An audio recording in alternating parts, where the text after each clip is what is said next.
में उसने गाली वाली बकना चालू कर दिया मेरे को, अश्लील गालियां दी। ये लोग तो ऐसे हैं, ऐसे दुनिया भर का मेरे को बोला कि प्रधान आरक्षक ने बिना गलती के मुझे मारा, भरत जैन को जो हटाना। वीडियो तो मेरे पास आए तो बताए मेरी बहन के साथ बहुत ऐसा ऐसा साहिल ज्वेलर्स वाले ने किया है करके। साहिल ज्वेलर्स के जितने भी ब्रांचेज है वो सब ब्रांचेज में धरना प्रदर्शन ऐसा होगा कि वो अपना दुकान ही नहीं चला पाएगा ढंग से, सही ढंग से। और करीबन 2-3 दिन से एक मामला काफ़ी हाईलाइट चल रहा है दुर्ग में, सहेली ज्वेलर्स का। सहेली ज्वेलर्स अपने कस्टमर के साथ अभद्रतापूर्वक व्यवहार करता है। व्यवहार तो अलग है, साथ ही साथ पुलिस को बुला के अपने दुकान में इसके साथ मारपीट भी करता है। पीड़ित हमारे साथ है और क्या कुछ कहानी है मैं नहीं बताऊंगा, इन्हीं के मुंह से आप जानेंगे। जी बताएंगे ये मामला पूरा कहाँ से शुरू हुआ था? ये शुरू हुआ था 15 तारीख से। क्या कुछ हुआ था? 15 तारीख को मैं गई थी ज्वेलरी लेने के लिए। दुर्ग के गांधी चौक में सहेली ज्वेलर्स है, यशवंत साहू का ऐड दिखती थी तो उसी के थ्रू मैं वहाँ पहुँच गई कि ऐसा ऐसा अच्छा मिलता होगा ऐसा करके। तो वहाँ देखी मैं, ज्वेलरी ख़रीदा मैंने और 22 कैरेट मैंने लिया। 22 कैरेट ज्वेलरी है, हॉलमार्क होगा करके मैंने सब लिया, लेकिन उसमें सिर्फ 22 कैरेट है, हॉलमार्क नहीं है, उसमें अप्रूवल नहीं है ज्वेलरी में। फिर डेट वेट भी उसमें गलत लिखा था। मैं 16 तारीख को गई नहीं थी, 16 तारीख का डेट लिखा हुआ था उसमें। 15 तारीख को गई थी मैं, एडवांस में मेरे 15 तारीख से ही जमा है। तो मैं इस बिल के सिलसिले में 19 तारीख को गई, क्योंकि मेरे यहाँ बच्चों को संभालने के लिए उसके फादर आए, उसके बाद मैं गई। उसके बाद 19 तारीख को जब मैं गई तो जो मालिक है लोकेश जैन वहाँ था वो, और वहाँ के स्टोर कीपर जिसने मुझे सारी ज्वेलरी दिखाई थी उससे बात हुई। उसको बोला मैंने आपने बिल भी गलत बना के दिया है और ज्वेलरी में हॉलमार्क नहीं है, तो मुझे आप मेरा पैसा जो है वो रिटर्न कर दीजिए। जब 50,000 मैंने जमा किया है कंगन का, मैं आगे नहीं बना सकती और आज बन के आया भी नहीं है। जब मैंने बोला था तो मैं देख भी नहीं रही हूँ, तो 50,000 आप वापस कर दीजिए और ये बिल सुधार दीजिए। ये जो बिल 15 तारीख को मैं आई थी, 15 तारीख का डेट डाल दीजिए और इसको सुधार के दीजिए, और जो रेट चल रहा था 15 तारीख को उसका रेट डालिए करके, ठीक है, ऐसा बोली मैं उसको। तो फिर वो बोले कि नहीं बिल नहीं सुधरेगा और पैसे भी वापस नहीं होंगे करके बोला लोकेश जैन ने। तो मैं बोली क्यों क्यों नहीं होगा? तो बोलता है कि नहीं हमारे यहाँ पैसे वापस नहीं होते हैं, हम लोग बिल ऐसे ही बनाते हैं। तो मैं बोली ठीक है, तो मेरा पैसा आप वापस कीजिए, मुझे अभी यहाँ मैं काउंटर में जमा की हूँ, मेरा पैसा आप इज्जत से वापस कर दीजिए, मैं अपने घर जाऊँगी ऐसा करके। तो फिर उसी में ही लोकेश एकदम एग्रेसिव हो गया। एग्रेसिव मतलब दिख भी नहीं रहा है कि वो एग्रेसिव है, मुझे मेरे तरफ हो गया, एकदम आँख दिखाने लगा मुझे, एकदम इतना ज़ोर से तो नहीं लेकिन धीरे धीरे गालियाँ बकने लगा। मुझे जो सुनाई दे उतना गालियाँ बकने लगा वो। तो फिर मैं बोली मैं यहाँ तेरे गाली वाली खाने नहीं आई हूँ, मुझे भी गाली बकने आता है करके मैंने भी दी, ठीक है। फिर उसको बोली मैं जब मैं पैसे यहाँ जमा की हूँ तो मेरा पैसा वापस करो तुम लोग, 50,000 रुपये। कितना रुपया था? 50,000। 50,000 रुपये जमा है आपको गहना वापस करना था जो भी आपने लिया था। जी। तो मैं बोली इसे भी रख लो आप लोग, इसे भी रख लो, जब बिल ही नहीं सुधार सकते तो इसे भी रख लो ये गहने को, और इसका पैसा भी दे दो और 50,000 भी मुझे मेरा वापस कर दीजिए, मैं कहीं और से ले लूँगी, मुझे यहाँ से नहीं लेना है ऐसा करके। उतने में ही लोकेश बोला कि नहीं आप कहीं कोर्ट में जाओ, थाने में जाओ, वहाँ से वापस होगा, यहाँ से नहीं होगा। तो मैं बोली कोर्ट थाने में नहीं जाऊँगी, मुझे यहीं से चाहिए मेरा पैसा, मैं वहाँ नहीं जाऊँगी, मैंने वहाँ जमा कारण नहीं नहीं पूछा आपने कि कोर्ट वापस क्यों करेगा जब पैसा हमने आपको दिया और कुछ केस भी नहीं हुआ है, तो कोर्ट वापस क्यों करेगा? तो वो ऐसे ही बोला, वो वही जाने कि क्यों ऐसा बोला मेरे साथ में। उस बात को सुन के मैं इतना एग्रेसिव हुई कि मेरे इतना गुस्सा आया मुझे कि मैंने कहा कि मेरा पैसा वापस लौटाओ, नहीं तो मैं STFC थाने में कंप्लेंट करूंगी तुम्हारी, ऐसा करके अपने थाने में कंप्लेंट करूंगी। उसी में उसने गाली वाली बकना चालू कर दिया मेरे को, अश्लील गालियाँ दी। ये लोग तो ऐसे हैं, ऐसे दुनिया भर का मेरे को बोला कि ये लोग बोलने को तो बहुत कुछ बोला है लोकेश जैन ने मुझे, जिसका भरपाई वो इसी जन्म में करके जाएगा वो। तो जो भी आपके साथ वहाँ पर हुआ आप सब सही आरोप लगा रहे हैं? CCTV कैमरा वहाँ पर लगे हुए थे? CCTV फुटेज है। उसने पुलिस को बुलाया मेरे लिए कि तुमको पुलिस लेके जाएगी, थाने में बैठाएगी, तुम्हारे ऊपर FIR करेंगे हम लोग, ऐसा करके बोला उसने मेरे को, वहीं पे पहले ही बोल दिया था अभी आ रही है पुलिस, तुम कहाँ जा रही हो करके बोल ही रहा था वो मेरे को। तो मैं बोली कि पुलिस को बुलाओगे तो मेरे को किस बात का वो लेके जाएगी, क्या कारण से लेके जाएगी? जब तुम मेरा पैसा लियो तो तुम दे दो, मैं चली जाती हूँ ऐसा करके। तो उन्होंने बात नहीं मानी, फिर भरत जैन को बुलाया, मदन जैन को बुलाया, अपने जो भी वहाँ पे सराफा व्यापारी लोग थे उन लोगों को बुलाया, उन्होंने वो सब मिलके मेरे को धमकाने चमकाने लगे, जो सारा CC फुटेज में कैद हो गया है। अब वो लोग कितना CC फुटेज देते हैं नहीं देते हैं ये तो उनके ऊपर है, मेरे ऊपर नहीं है, वो उनके ऊपर में है कि वो लोग कितना सही जांच में आता है, ये शासन जानती है। लेकिन प्रधान आरक्षक ने बिना गलती के मुझे मारा, भरत जैन को जो वीडियो हमने देखा है, वीडियो मारपीट का उसमें दिखाया जा रहा है, पहले जो लेडीज़ कांस्टेबल है उसने आपके ऊपर हाथ उठाए, साफ साफ वीडियो में नज़र आ रहा है, तो हाथ उठाने का कारण क्या था? कारण तो ये था कि भरत जैन को उसको हटाना चाहिए था। भरत जैन मुझे मारने के लिए आ रहा था कि अभी यहीं मारूंगा, चुप चुप रहे, नहीं मिलेगा पैसा करके। कौन से थाने के कांस्टेबल थे? वो कोतवाली की थी, कोतवाली दुर्ग की। तो वहाँ से बुलाए थे, वहाँ के थाने वाने सब हमारे कब्जे में है बोलते हैं वो लोग, नेता वेता सब हमारे, इसलिए मेरे लिए कोई सपोर्ट में नहीं आ रहा है ना, थाने वाले कोई सुनवाई नहीं किए मेरा। तो वो उनका पक्ष लेके, उनकी बात लेके मुझे ज़ोरदार थप्पड़ मारी है कि मैं वो उनसे बात करके। तो मैं बोली कि मेरी क्या गलती थी कि मुझे वो हाथ लगाई, किस अधिकार से, किस कारण से वो मेरे को मारी है, कौन से अधिकार से वो मेरे को हाथ लगाई। उसे कह रहे हैं कि वीडियो आधा है, उससे पहले भी कुछ हुआ था, ऐसा कुछ भी मामला है? नहीं, वो सारा पूरा वीडियो है जो चल रहा है, सीसी फुटेज भी है कि वो किस तरीके से अभद्र व्यवहार कर रही है मेरे साथ में, मेरे को थाने ले जाने की कोशिश कर रही है, बैठाने की कोशिश कर रही है थाने में, और बोल रही है कि मैं FIR हम लोग लिखते हैं। ऐसा कुछ नहीं करते वो लोग मेरे साथ। जब उस समय वो लोग साथ नहीं दिए, उसके सामने मेरे को भरत जैन मारने के लिए तमतमा गया था, सामने के लिए आ गया था, तब वो भरत जैन को नहीं बोली, कुछ नहीं बोली वो। तो वो कहाँ से वो मेरा साथ देती, वहाँ पे उल्टा मेरे साथ मारपीट गाली गलौज की है वो पूरा। थाने में भी आपको ले जाया गया? थाने में भी मेरे को लेके गए, कुछ हुआ था?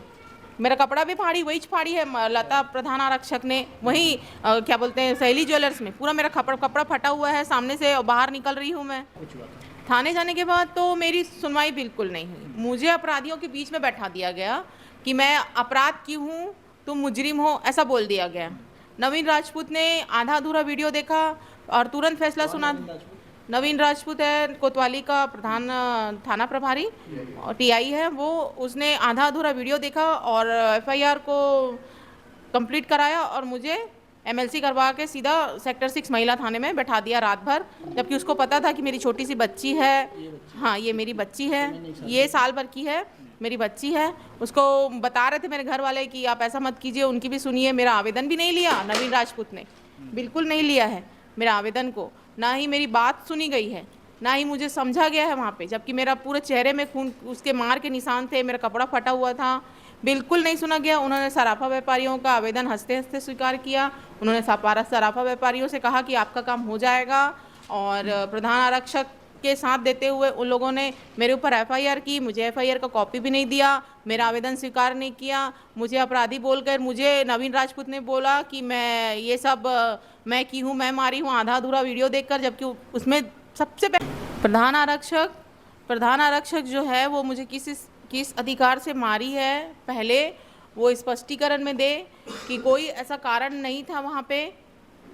पहली बात तो ये है जिस कारण से उसने मुझे मारा। भरत जैन के ऊपर उन्होंने कोई कार्रवाई नहीं की कि उन्होंने मुझे इतना सब कुछ बोला है, मेरे पैसे वापस नहीं कराए, मुझे वहाँ बहुत चमकाया धमकाया गया है, मेरे पैसे हड़पने की पूरी कोशिश की है उन लोगों ने। अगर मैं न्यूज़ मीडिया पे या लोगों के सामने अपनी बात नहीं रखती तो आज मुझे न्याय मिलने की उम्मीद भी नहीं होती। अभी क्या कुछ आप चाह रहे हैं कि न्याय मिले, तो कैसा मिले? पैसा वापस चाह रहे हैं कि उन पर कार्रवाई भी चाह रहे हैं, क्या कुछ चाह रहे हैं? जिस हिसाब से मेरी बेइज्जती किए हैं तो मैं कार्रवाई तो चाहूँगी ही, पैसा तो मेरा ही है, मुझे तो वापस करना ही है उनको। वो क्यों वापस नहीं करेंगे मेरा पैसा जब मैंने उनसे सामान खरीदा ही नहीं है? मेरा पैसा वहाँ एडवांस जमा है और मैं लेना भी नहीं चाहती उनसे, तो मेरा पैसा वापस कर दे। तो ये थी इनकी कहानी, जो भी कुछ घटना इनके साथ हुई आपने इन्हीं की ज़ुबानी सुना, और वीडियो भी मैंने आपको दिखाया जिसमें देखा जा रहा है कि जो महिला आरक्षक है वो पहले हाथ उठाती है, उसके बाद जो माहौल वहाँ गर्म होता है अपने बचाव में ये भी हाथ उठाते हैं, और सभी वीडियो आपने देखा। और आपकी माता जी भी शायद थी, मेरी माँ से हाथापाई की है वो। मेरी माँ कई बार बोल रही थी कि मत मारो, रहने दो, हो गया मैडम करके, फिर भी उन्होंने उस चीज़ को ना सुनते हुए एकदम एग्रेसिव गुंडागर्दी करते हुए, पुलिस की वर्दी में गुंडागर्दी की है। वहाँ पे बाउंसर बनी है वो सहेली ज्वेलर्स का। जिस हिसाब से देखा जाए तो वो हमारी रक्षक नहीं है जनता की, वो हमारी भक्षक बन के, हमारा सपोर्ट ना करते हुए, पूरा जांच पड़ताल में शामिल ना होते हुए, उन्होंने एक तरफा फैसला करते हुए मेरे हाथ उठाया है और बेइज्जती करते हुए मारा है मुझे बीच बाजार में, आदमियों के सामने मेरा कपड़ा फाड़ा है उन्होंने। ये बहुत गलत किया है उन्होंने मेरे साथ में। एक गंभीर विषय ये है, मामला है 19 तारीख का और आज है 29 तारीख, मतलब करीबन 10 दिन हो गए हैं, लेकिन पीड़ित को अभी तक इंसाफ नहीं मिल पाया है। क्या सहेली ज्वेलर्स इतना बड़ा है कि जो दुर्ग जिले का प्रशासन है, पुलिसकर्मी है, वो सभी उनके सपोर्ट में आ गया है? एक पीड़ित महिला है, जिस हिसाब से ये अपना पक्ष रख रही है, बता रही है, एक पीड़ित महिला है, क्या इनको इनका हक दिलाने के लिए अब किसको आना पड़ेगा? मैं संगठन के पास गई थी। कौन सा के पास गए थे? फिर मैं बहुत सारी जगह पे एप्लीकेशन दी हूँ सर, SP सर बोले जांच होगा, तो तो यही जांच पहले कर लेते, फिर मेरे ऊपर एफआईआर करते भी कि कौन किसको मारा है पहले करके। हाँ, नवीन राजपूत ने बिना जांच पड़ताल के, बिना किसी से सुने सुनाई में बात में विश्वास करके मेरे ऊपर एफआईआर कर दिया, मुझे कोर्ट में मुजरिम साबित करने के लिए पीछा पड़ा हुआ है। हाँ, मेरे से इतनी दुश्मनी, किस बात की दुश्मनी है बताइए? मेरा ही पैसा है वो, मैं अपना पैसा नहीं लूँगी तो कौन लेगा? मुझे चुप कराने का क्या मतलब है? कितने लोगों का पैसा हड़प के बैठे हैं वो लोग, जो मेरे साथ भी ऐसा ही कर रहे हैं। तो ये पूरी इनकी कहानी रही और हम अपने चैनल की तरफ से जांच की मांग करते हैं और जितनी जल्दी जांच हो, जितनी जल्दी कार्रवाई हो, जो भी दोषी पाया जाए उसको सज़ा ज़रूर होनी चाहिए। अगर मान लीजिए ये पीड़ित हैं तो जो इनके साथ हुआ है ये आने वाले समय में किसी और महिला के साथ ना हो, क्योंकि अगर कार्रवाई नहीं होती है तो जो लोग करने वाले हैं उनका मनोबल और बढ़ जाएगा और आने वाले समय में और महिलाओं के साथ ऐसा हरकत करेंगे, सभी का पैसा लूटेंगे। तो देखते हैं क्या कुछ कार्रवाई होती है और इस विषय में हम जो भी वैधानिक अधिकारी होंगे उनसे हम बात करने की कोशिश करेंगे। शिवसेना के जिला सचिव हमारे साथ है और अक्सर हम देखते हैं कि जो पंकज नायर है अक्सर हमारे साथ कई मुद्दों पे काम करते हैं, कई वार्डों के मुद्दे उठाते हैं, कई महिलाओं के मुद्दे उठाते हैं। इस मामले भी शिवसेना के द्वारा पंकज नायर हमारे साथ है। तो भाई किस प्रकार से इस मामले को आपने देखा और संज्ञान में लिया? मैं इस मामले को तो इस तरीके से देखा हूँ कि एक महिला के साथ में गलत हुआ है, तो मैं सोचा कि इस महिला का कोई सपोर्ट नहीं कर रहा है, ना शासन कर रहा है, ना प्रशासन कर रहा है, ना कोई संगठन के दल वाले कर रहे हैं। तो कहीं जाके इनके जो भाई जो है वो भिलाई में आए थे कि पंकज नायर कौन है करके भिलाई में, तो मेरे पास आए तो बताया मेरी बहन के साथ बहुत ऐसा ऐसा साहिल ज्वेलर्स वाले ने किया है करके। तो मैं चाहता हूँ कि इस चीज़ पे कार्रवाई करूँ। तो फिर हमने क्या किया, सबसे पहले आवेदन बना के हमने पहले सबसे पहले आईजी साहब को दिए, जो अभिषेक टांडी जी है जो है सांडी जी, तो उनको दिए। तो उनसे मेरी बात हुई तो उन्होंने बोला कि हम इस पर कार्रवाई करेंगे, आप ये चीज़ डीएसपी साहब को दो। तो उसके बाद में फिर हमने दूसरे दिन ऐसा मुद्दा उठाया है कि जो नवीन राजपूत है, जो टीआई है कोतवाली थाने का, उससे मैं खुद बात किया हूँ, जबकि कोर्ट आदेश ये देता है कि आप 24 घंटे के अंदर या एक दिन के अंदर आपको है ना महिला कोई भी आरोपी हो उसको ले जाके आपको कोर्ट में पेश करना है, ना कि आप उसके ऊपर बिना परमिशन के आप कोई भी प्रार्थी को मार सकते हैं या कोई भी आम आदमी को भी नहीं मार सकते। तो जो प्रधान महिला आरक्षक जो है लता साहू जी ने, उन्होंने मारने का कारण क्या, रीज़न क्या, उन्होंने वो जो एक महिला को मारी है। तो मैं चाहता हूँ कि उनको सस्पेंड किया जाए, टीआई जो है नवीन राजपूत को, और जो कांस्टेबल जो महिला लतेश साहू है उनको भी सस्पेंड किया जाए। आगे किस प्रकार से इस पे मांग कर रहे हैं और अभी क्या कुछ कर रहे हैं? मैं आगे इस प्रकार का ही मांग कर रहा हूँ, अगर कोई न्याय नहीं दिया इनको, मैं तो इनको अपनी बड़ी बहन मान चुका हूँ।